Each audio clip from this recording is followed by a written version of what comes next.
This is the Aftermarket Radio Network. It's your weekly Blitz with Chris, keeping you in the game.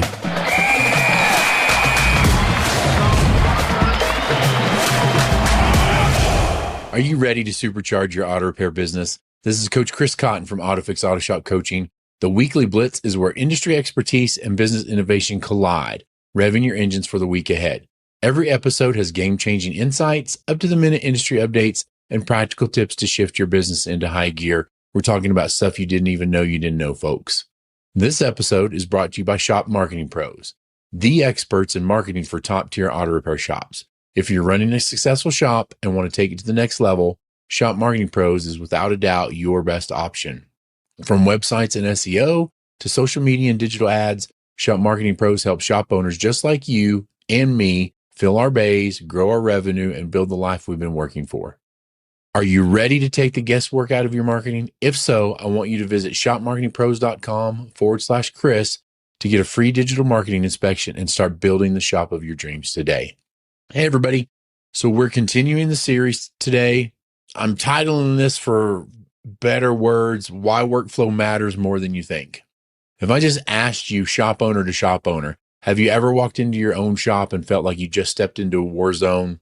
Are your phones ringing off the hook, customers waiting, techs looking for ROs, parts delays, and nobody seems to know what's actually going on? I think a lot of that's not just a busy day. That's a broken workflow. Me personally, though, I would like the shop to run on the edge of chaos. I want it to be busy. I want people to be exhausted at the end of the day.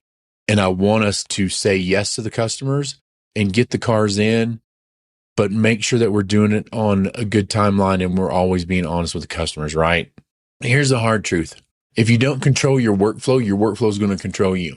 And when that happens, I think everything suffers.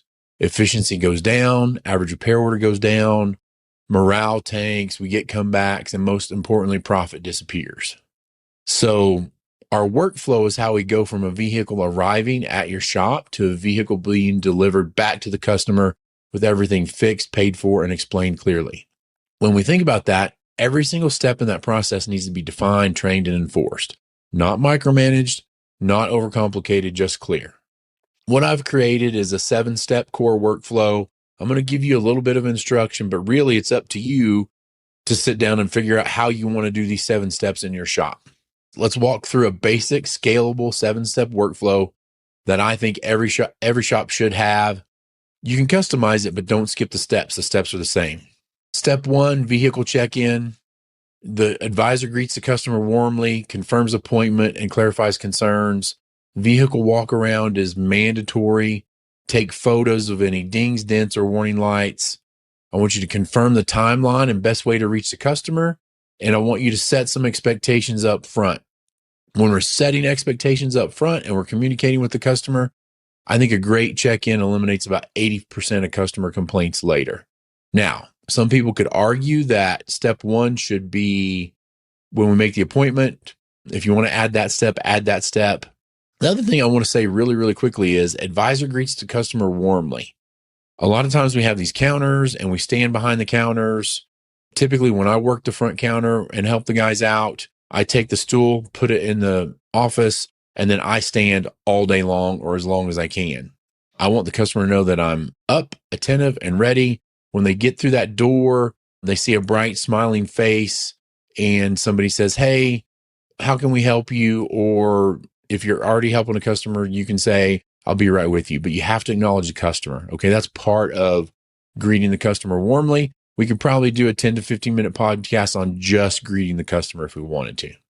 So step 2 is the initial tech inspection. Tech performs inspection before touching the original concern unless it's safety related or time sensitive.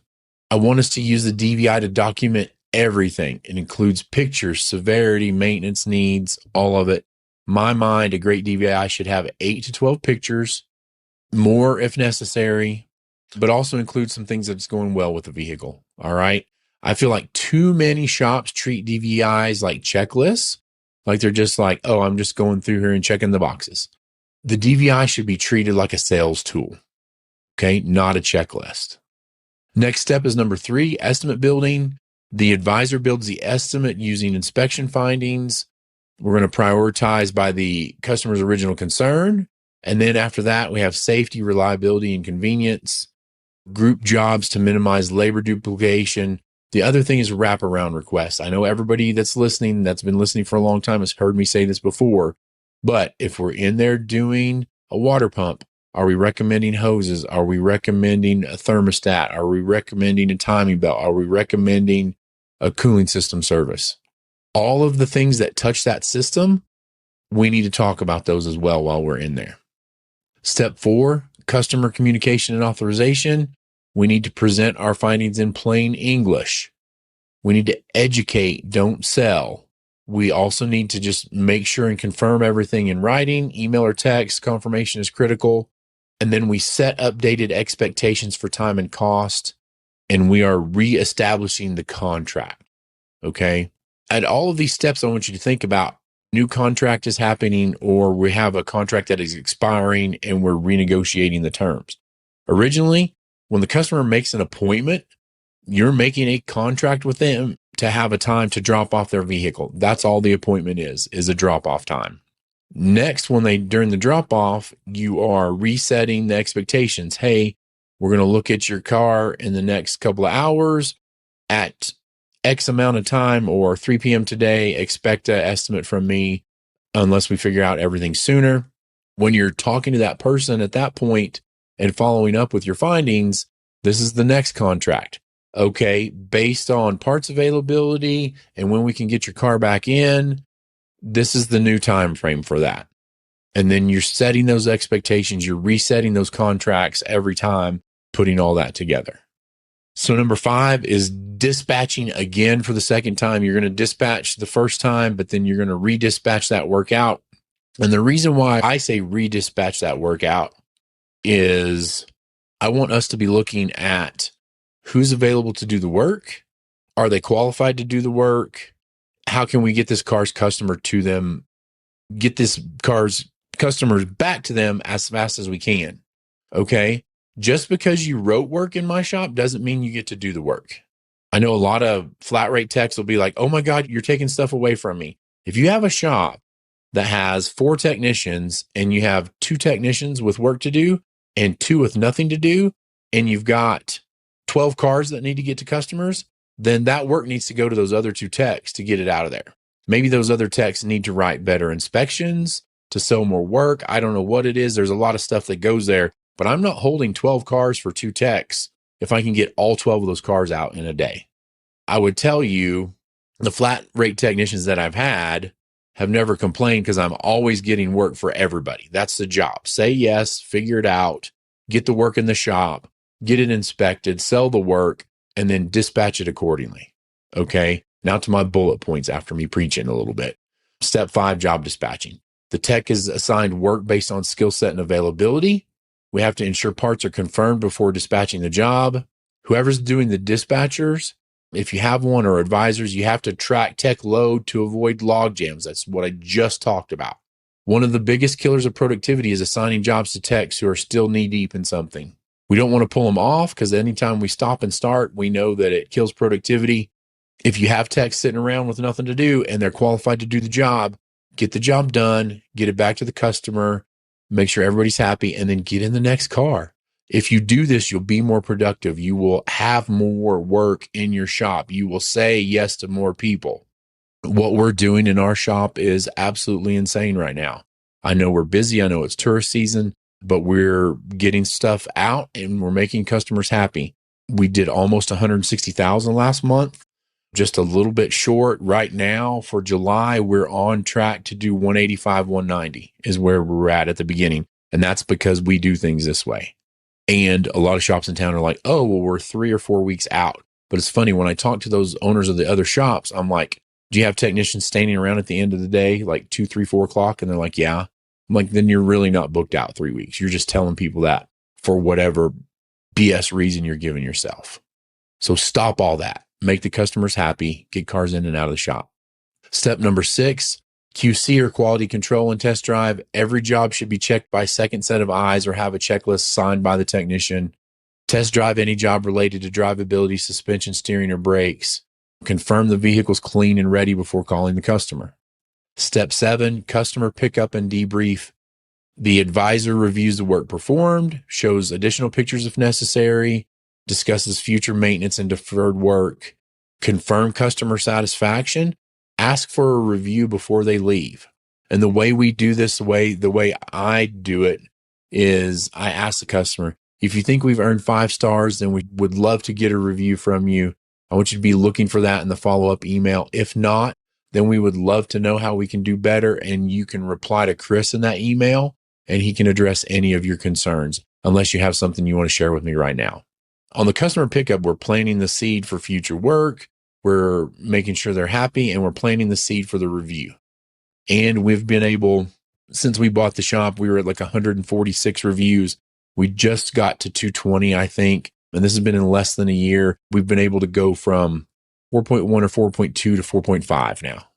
So we're really doing a better job at that. Plus, we're taking great care of the customers. That's the best way to do that. Earlier, when I started talking, I mentioned workflow and SOPs. So how do we turn this into a living SOP? Workflow is great, but if it's not documented and trained, it's just wishful thinking, right? So first thing we have to do is create a SOP binder, which is a physical binder, or a digital hub or digital binder if you have everything on Google Drive, something like that. So each of those 7 steps becomes a 1 to 2 page section, not more than 2 pages. If we have more than 2 pages of the original outline, then that's too much. We also want to include scripts, checklists, and screenshots from the point of sale system or the shop management system. Keep it accessible, and I want you to update it quarterly if you need to make sure that it's up to date for what your shop's doing. Number 2, I want you to assign step owners. Don't try to do every step yourself. Service advisors own the customer communication. The techs own inspections and quality control. And your manager or you need to oversee dispatch and workflow integrity if you're there. Okay? Somebody has to be looking for that. Number 3, we got to train it weekly. I want you to add 1 workflow SOP to your weekly meeting rotation.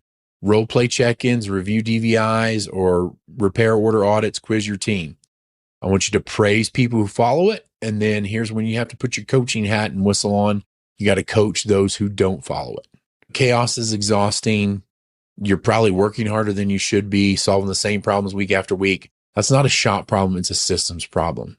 SOPs give you freedom. They free up your time, your energy, and your headspace. And when you get workflow right, your KPIs start improving automatically. Higher average repair order, better efficiency, fewer mistakes, and happy people. If you want help mapping out your own SOPs and creating a customized workflow that works for your shop, I want you to go to autoshopcoaching.com and schedule a free consultation with me. I also want to give another shout out to our sponsor, Shop Marketing Pros. They're the only marketing company I recommend, and they handle all of the marketing for my own shop as well. If you're serious about growth, you need strategies that actually work, better websites, higher Google rankings, and ads that bring real customers through your doors. I want you to go right now. Visit shopmarketingpros.com/Chris and partner with a team that understands your business, because every great shop deserves marketing that's just as great. Thanks for tuning in to the Weekly Blitz, everybody. Remember, it's time to rise, grind, and keep your mindset positive. Until next time, this is Coach Chris Cotton signing off. Have a great day. You've been listening to the Weekly Blitz with Coach Chris Cotton on the AftermarketRadioNetwork.com. Follow Chris on your favorite podcast listening app. Let him know what you'd like him to cover. His email is in the show notes. Chris is all for advancing the aftermarket.